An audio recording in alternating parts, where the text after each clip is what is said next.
Some of the information is based upon research derived from the information that I saw. For instance, in the documents that I saw, it was stated that President Eisenhower had commissioned a group called the Jason Scholars, which was stated to have been a secret society of scholars, to research the deception, lies, facts, truth, and get at the root and the real truth of the alien question. It also stated that there was a group of 12 men formed by NSC Memo 5410, and that the study group was formed by NSC Memo 5411, and that there was another NSC memo issued to cover the actions of these men and explain the reasons why such prominent men were meeting on a regular basis, and that NSC memo was 5412/1 and 5412/2.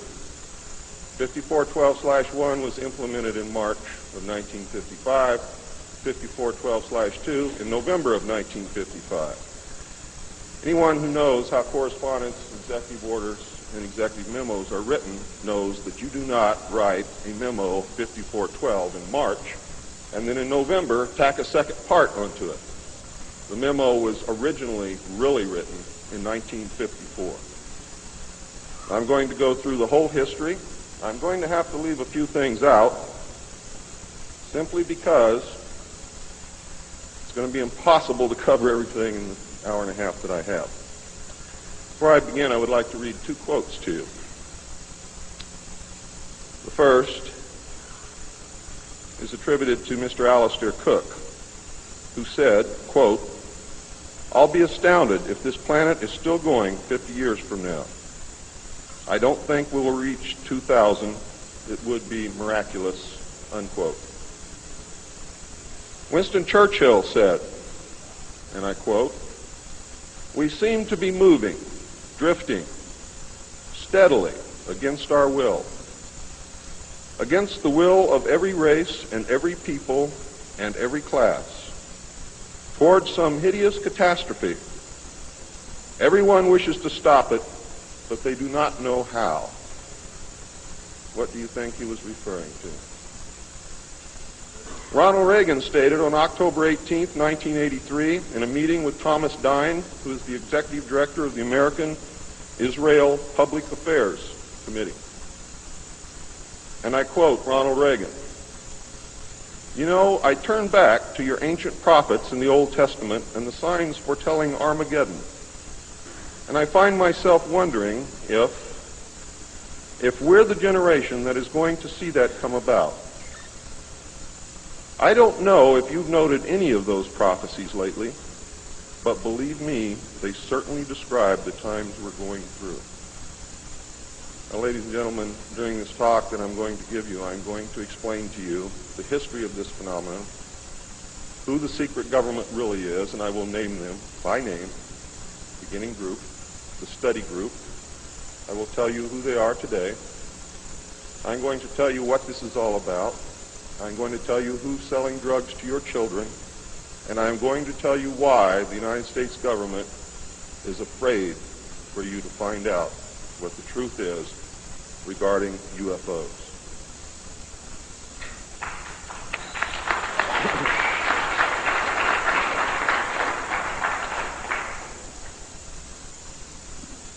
I'm going to skip over the early saucer recoveries, but there are many more than what you would expect. The early saucers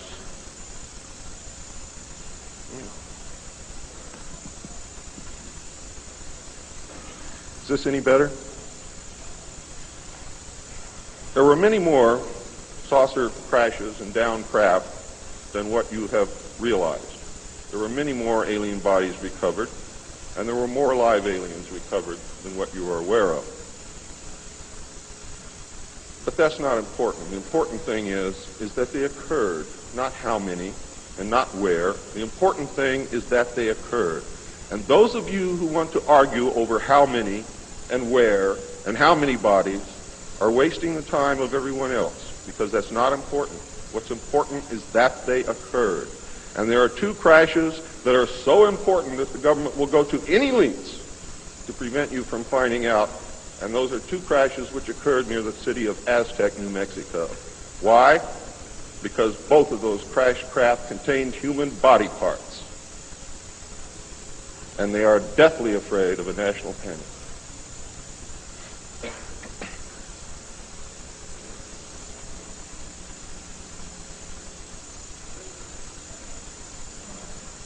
Because of this, there was a very, very tight security blanket screwed down tight over all of the alien question.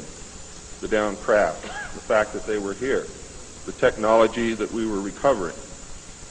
Some craft, strangely enough, were not damaged at all. But we could not recognize anything that we had previously known as mechanical, electrical, hydraulic, or any other thing that we knew of, except eventually we discovered that the craft contained a small reactor approximately the size of a large football or a small basketball, which was said to be a clean reactor, and the craft, this particular craft, used or seemed to use water as fuel. Now, how that all works, I don't know. I am not a nuclear physicist. Thank God. A special group of America's top scientists were organized under the name Project Sign in December of 1947 to study the phenomena. There was no such thing at that time as MJ-12. The whole nasty business was contained within the shroud of secrecy. Project Sign evolved into Project Grudge in December of 1948. A very low-level collection and disinformation project named Blue Book was formed under Grudge. 16 volumes were to come out of Grudge, including the controversial Grudge 13, which I and Bill English saw, read, and revealed to the public. Blue teams were put together to recover the crashed discs and dead or alive aliens. The blue teams were later to evolve into alpha teams under Project Pounce and Project Pluto. During these early years, the United States Air Force and the Central Intelligence Agency exercised complete control over the alien secret. The Air Force was later to be dropped because it was a young service and had no political power and could not overcome the power of the Army and the Navy.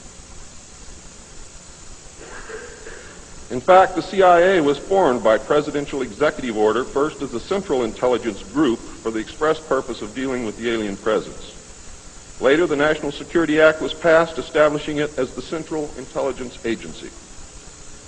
The National Security Council was established to oversee the intelligence community and especially the alien endeavor. It was not created specifically to form national policy. In fact, you can say that the National Security Council was the forerunner of MJ-12, and there was another group between MJ-12 and the National Security Council, which is to come later.